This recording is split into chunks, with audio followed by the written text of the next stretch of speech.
Good morning, students. In our previous class, we studied about the determination of sex in various organisms, and today we are going to study about the sex determination in humans. In humans, sex is determined by the presence of XY type of chromosomes. And as we know that there are 23 pair of chromosomes in the human body, out of which 22 pair of chromosomes are known as autosomes, and they are exactly same. And the one pair, that is X and Y chromosome, is present in the male, and XX chromosome, it is present in the female. Now during spermatogenesis, if the male body is producing sperm, so two type of gametes will be formed.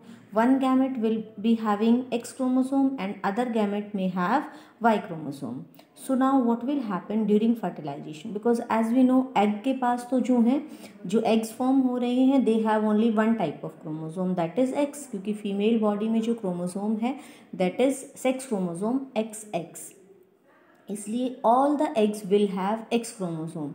But when we talk about the male body, there are two types of chromosomes present, that is X and Y chromosome. Now what will happen during fertilization?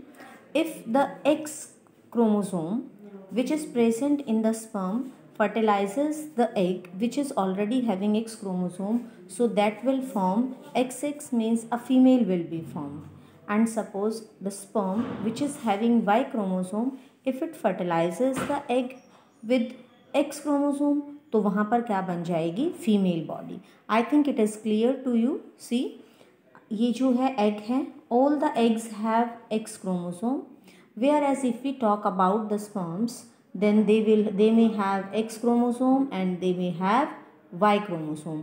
So whenever a sperm which has X chromosome, it fertilizes an egg which is having X chromosome, it will form a female body.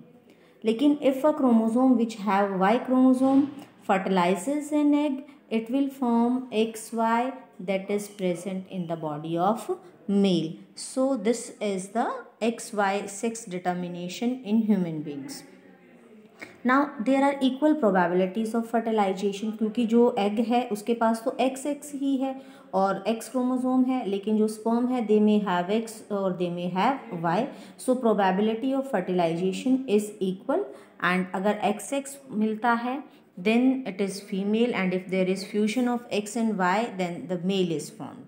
So यहाँ पर हमें पता चल गया कि genetic makeup of the sperm, यानी sperm के पास किस तरह के जीन प्रेजेंट हैं, वो डिटरमाइन करेगा सेक्स ऑफ द चाइल्ड. कि स्पर्म के पास अगर एक्स क्रोमोसोम है, फीमेल बनेगी. If the sperm have Y chromosome, it will form a male. And there are during the pregnancy also there are 50% chances, यानी प्रोबेबिलिटी जो है ऑफ फॉर्मिंग आइदर मेल और female, it is 50%. But what is the social evil present in our society, that the people are blaming females for not having the male child, and what is scientifically proved, that the chromosome which is Y chromosome, which determines the sex of the male child, it is not present in the female body.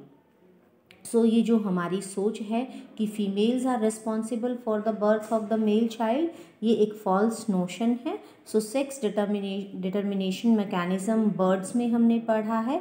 Birds के अंदर हमने क्या पढ़ा कि जो sex determination mechanism है, females are heterogamous. Females are heterogamous means female body के अंदर जो सेक्स क्रोमोसोम है वो है ZW टाइप के. अब जो एग्स होंगे they may have Z chromosome or the egg may have W chromosome. And in male, जो मेल बर्ड है वो होमोगैमेट होता है, तो वहाँ पर सिर्फ ZZ क्रोमोसोम रहेंगे, यानी स्पर्म्स के पास सिर्फ Z क्रोमोसोम रहेगा, जबकि जो एग हैं they may have Z also और they may have W. So what will happen if this Z it gets fused with this Z, it will form a male, because ZZ hetero homogamety is seen in male. लेकिन अगर हम ये जो बात करें, if this W it gets fused with the sperm, then it will form ZW which is a female. So what about birds? In birds, sex determination जो है it is done by the chromosomes ZW। Is the sperm और egg responsible for the sex of the chicks. अब हमने क्या पढ़ा कि जो egg हैं वो हेटेरोगैमेट हैं, तो यानी कि एग जो sex of the chicks determine करने के लिए कौन रिस्पॉन्सिबल होंगे, एग्स रिस्पॉन्सिबल होंगे। Then the next topic is mutation. All of we are familiar with the term heredity. Heredity means transmission of characters from parents to their offsprings. But we have seen that whenever the traits are transferred to the next generation, some of the variations may arise in the body of the organism. और जो variations हैं वो किसके कारण आई, हमें पता है कि कोई भी ट्रेट या कैरेक्टर को कौन डिटरमाइन करता है, डीएनए डिटरमाइन करते हैं। अब जो वेरिएशन है वो किसके कारण आ रही हैं, यानी कहीं ना कहीं डीएनए सीक्वेंसेस में कोई अल्टरेशन, कोई चेंजेस हुए और जिनके कारण जो है फिनोटाइप और जीनोटाइप ऑफ द ऑर्गेनिज्म भी क्या हो गया, चेंज हो गया। I think all of you are knowing about the terms genotype and phenotype. Genotype means the type of genes present. So genotype and phenotype, किसी भी ऑर्गेनिज्म में किस तरह के जीन्स प्रेजेंट है वो जीनोटाइप है, and what is the external appearance of that organism, that is known as phenotype. यानी जब भी डीएनए सीक्वेंसेस में कोई अल्टरेशन होती है तो उस ऑर्गेनिज्म के जीनोटाइप और फिनोटाइप दोनों में चेंजेस हो जाते हैं, and because of the changes और alteration in the DNA sequences क्या होगा, म्यूटेशन जो है उसमें होने के चांसेस हो जाएंगे। सो रिकॉम्बिनेशन के साथ साथ mutation is another phenomena that leads to variation in DNA. So mutation, what is mutation? Whenever there is change in the DNA sequence, when there is any alteration in the DNA sequence, that is known as mutation. अब alteration का मतलब क्या है and what is the structure of DNA.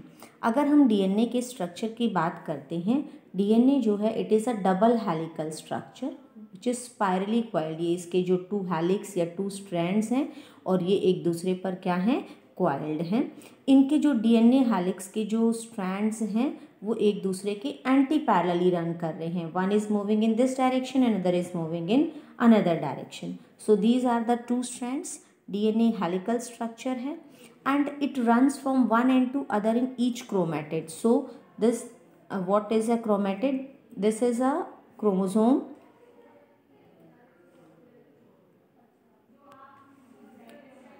this is a chromosome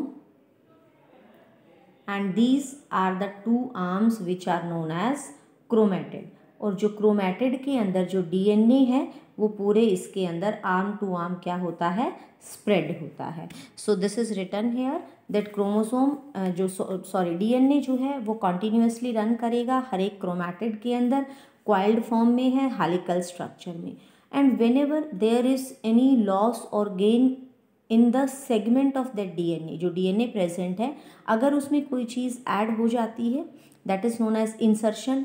add भी 2 तरीके से हो सकती है, आइदर जो प्लेस है जहाँ पर जो गेन हो जाएगा डुप्लीकेट कॉपी फॉर्म हो जाएगी दैट इज़ डुप्लीकेशन, और इंसर्शन का मतलब है कि कोई चीज़ उसके बीच में आकर ऐड हो रही है। दोनों ही कंडीशंस में गेन हो रहा है सेगमेंट का, एंड अदर इज़ लॉस, यानी कि अगर डीएनए सेगमेंट का कोई पार्ट क्या हो जाता है वहाँ से डिलीट हो जाता है। So whenever there is any deletion और देयर इज़ इंसर्शन और डुप्लीकेशन, तो जो डीएनए है उसमें क्या हो जाएगा, change, and that will lead to the alteration in chromosome. जब डीएनए में चेंज हुआ तो जो है क्रोमोसोम में भी चेंज हो गया। अब क्योंकि जीन्स जो हैं वो क्रोमोसोम्स पे प्रेजेंट हैं, तो जो जीन्स में चेंज होने से क्रोमोसोम्स में भी चेंजेस आ जाते हैं, and this is known as chromosomal aberration और chromosomal abnormality. And if we talk about the example of this chromosomal aberration, then cancer cells they are because of the chromosomal aberrations. इसके अलावा जो mutation है that may also arise due to a change in single base pair of DNA. DNA के एक ही base pair पर, एक ही जगह पर नाइट्रोजनस बेसिस प्रेजेंट हैं। As we know about the DNA that there are 4 types of nitrogenous bases, adenine, guanine, cytosine and thymine. अगर किसी भी एक बेस पेयर में हमें पता है कि ए की जो पेयरिंग होती है टी के साथ होती है, एडेनाइन की pairing thymine, and cytosine pairs with the guanine. जब सपोज अगर एक ही बेस पेयर में भी चेंज हो जाता है, then that is also known as mutation, but because that mutation is occurring at a single point, so this is known as point mutation.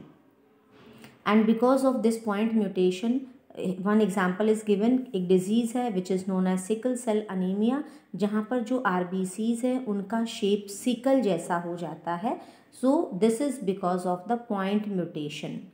Then deletion and insertion of base pairs of DNA. कई बार क्या होगा कि जो DNA है, DNA के base pairs में कुछ जो हैं और बेस पेयर्स या तो ऐड हो जाते हैं या फिर क्या हो जाएंगे, डिलीट हो जाएंगे, जिससे जो उसका बेसिक फ्रेम है वो चेंज हो जाता है। For example ATCGAT, suppose this is the original base pairs present in a DNA, और बिकॉज ऑफ एनी रीज़न कोई बेस पेयर यहाँ पर ऐड हो जाता है, AT, CG और GC, यानी हम क्या देख रहे हैं कि यहाँ पर ये AT ऐड हो गया है, और इस ऐड होने के कारण इस DNA का जो फ्रेम है वो क्या हो गया है, change. And suppose if this pair is deleted from here, then also the frame is changed, so this is known as frame shift mutation. So these are the various types of mutation which may occur because of the change in single base pair, or which may occur due to the deletion or insertion of base pairs. Now if we talk about the mutation जो है बहुत सारे chemical और physical factors भी हैं जो किसी भी लिविंग ऑर्गेनिज्म की बॉडी के अंदर म्यूटेशन को इंट्रोड्यूस करते हैं, एंड दीज केमिकल्स और physical factors which bring about the mutation in the DNA, then they are known as mutagens. Ultraviolet radiations भी एक तरह की म्यूटाजेन है, क्योंकि ये लिविंग ऑर्गेनिजम्स में क्या कर देती हैं, म्यूटेशंस कर देती हैं। So this is all about our today's class. Thanks and have a nice day.